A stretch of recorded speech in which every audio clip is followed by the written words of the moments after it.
Let's talk about who should carry out accident investigation and how it should be done.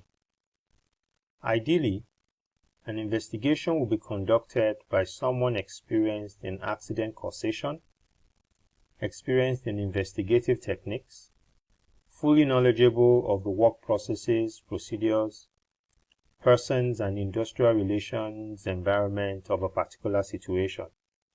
You may also find that some regulations specify who should be involved in accident investigation.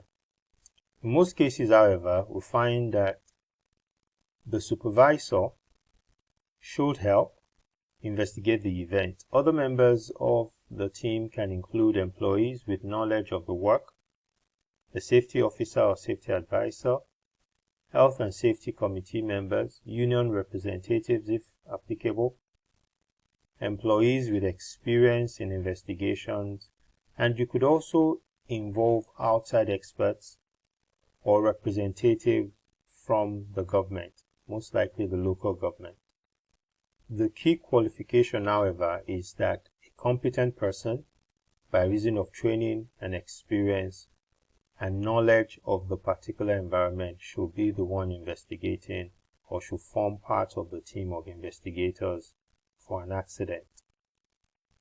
So what should happen immediately after an accident is discovered to have occurred? The following steps should take place following an accident or incident. Number one is that treatment should be obtained for any injuries. Then the area should be made safe following the incident, except where the accident results in a major injury, in which case the scene should be left undisturbed until advised otherwise by the enforcing authority. Then enter the details of the accident in the accident book, that you should record that accident. Then inform the injured person's manager or other responsible persons. Then keep informed of any after effects of the incident, including periods of total or partial incapacity for work. And the next will be to carry out an accident investigation with the primary purpose of identifying the causes in order to suggest remedial action so as to prevent a recurrence, and then review existing workplace risk assessments and safe systems of work, bearing in mind the accident investigation results. These essentially are the steps to take when an accident has been discovered or when an accident occurs. The most important immediate tasks include rescue operations, medical treatment of the injured, and prevention of further injuries. These, of course, have priority over any investigation that you may want to do. These are priority, and others must not interfere with these activities. When these matters are under control, the investigators can then start their work. As little time as possible should be lost between the moment of an accident or near miss and the beginning of the investigation, taking into consideration, of course, the need to first take care of injured workers or people that have been injured. In this way, one is most likely to be able to observe the conditions as they were at the time, prevent disturbance of evidence, and identify witnesses. The tools that members of the investigating team may need, whether it's writing material, cameras, or what have you, should be immediately available so that no time is wasted. This means there has to be some prior preparation for these resources and tools to be made available in case they are needed for an investigation.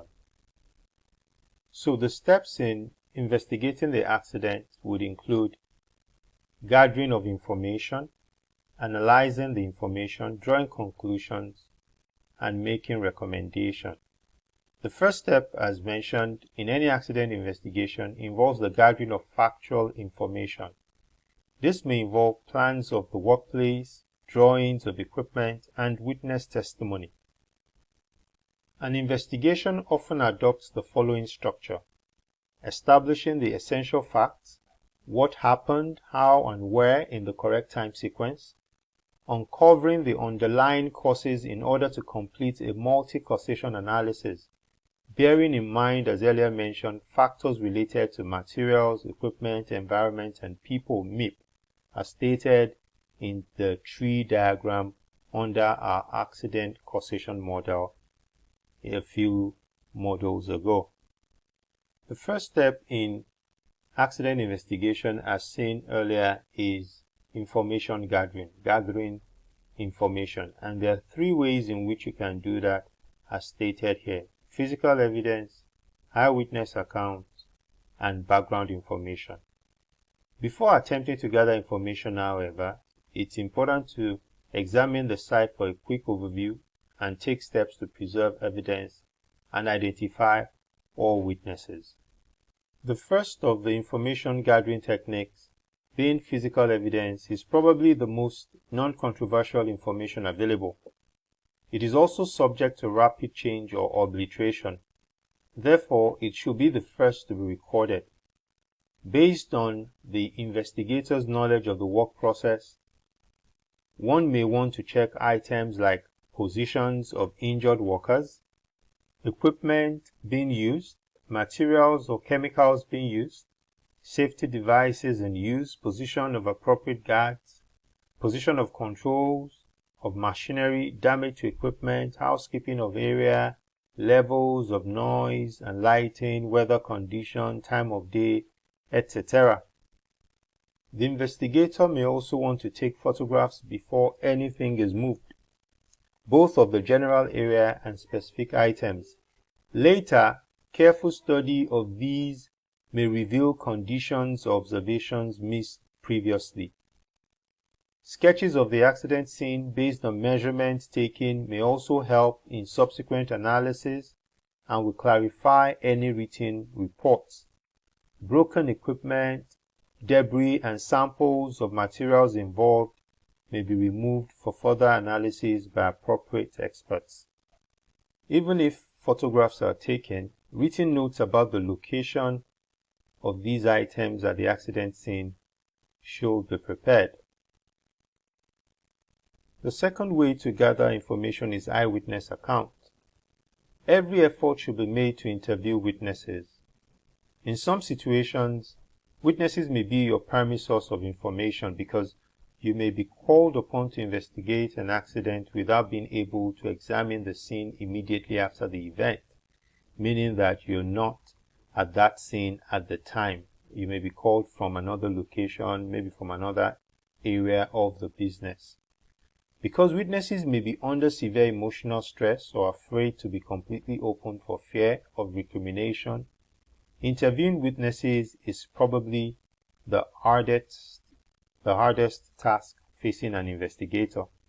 To help you make a success of this, endeavor to keep witnesses apart and interview them as soon as possible after the accident, because if witnesses have an opportunity to discuss the event among themselves, it's likely that individual perceptions may be lost in the normal process of accepting a consensus view where doubt exists about the facts. Also, witnesses should be interviewed alone rather than in a group. One may decide to interview a witness at the scene of the accident where it is easier to establish the positions of each person involved and to obtain a description of the event. On the other hand, it may be preferable to carry out interviews in a quiet office where there will be fewer distractions. The decision, of course, may depend in part on the nature of the accident and the mental state of the witnesses. It will be useful to learn a number of do's and don'ts when interviewing witnesses. Of course, you should note that the purpose of the interview is to establish an understanding with the witness and to obtain his or her own words describing the event. So in order to get your interview up to a good start and to make it effective, ensure that you keep to some of these do's and don'ts. So in terms of things you should do, ensure you put the witness who is probably upset at ease, because it's not unlikely that the person injured or the accident may have affected the person, this witness, one way or the other. Maybe a co-worker is injured, or maybe some other close person to this witness, at least someone that the person knows has been impacted or may have been impacted by this accident. So put the witness who is probably upset at ease. Emphasize the real reason for the investigation to determine what happened and why, which is the real reason, and not to find fault. Let the witness talk, listen, and you listen. Confirm that you have a correct statement by repeating what the witness has said to them. Try to sense any underlying feelings of the witness. Make short notes or ask someone else on the team to take them during the interview, that is, notes. Ask if it is okay to record the interview, and if you're doing so, let them know that you're doing so, and of course, always close on a positive note. What do we mean by a positive note? A note of encouragement, a note wherein you let the person know that this is not a witch hunt. It is so that there is no recurrence and so that the system is improved. But what are the things you should not do? Don't intimidate the witness. Don't interrupt. Don't prompt the witness by asking leading questions. Don't show your own emotions, and also avoid jumping into conclusion when you are interviewing and asking questions from the eyewitness. Also, in order to elicit meaningful responses from the eyewitnesses, it's important to ask open-ended questions that cannot be answered by simply a yes or a no. The actual questions you ask the witness will naturally vary with each accident, but there are some general questions that should be asked each time. Some of these questions may include: where were you at the time of the accident? What were you doing at the time? What did you see or hear? What were the environmental conditions? So was it raining? How was the weather? Was the place well lit? Was there noise? And so on and so forth. Also, what were the injured workers doing at the time? Or another question could be, in your opinion, what caused the accident? Or how might similar accidents be prevented in the future? All of these are open-ended questions that actually help you to be able to effectively gather information from the witnesses towards coming to a good conclusion and recommendation down the line. The third and often an overlooked source of information can be found in documents such as technical data sheets, health and safety committee minutes, inspection reports, company policies, maintenance reports, past accident reports, formalized safe work procedures, and training reports. Any pertinent information should be studied to see what might have happened and what changes might be recommended to prevent recurrence of similar accidents.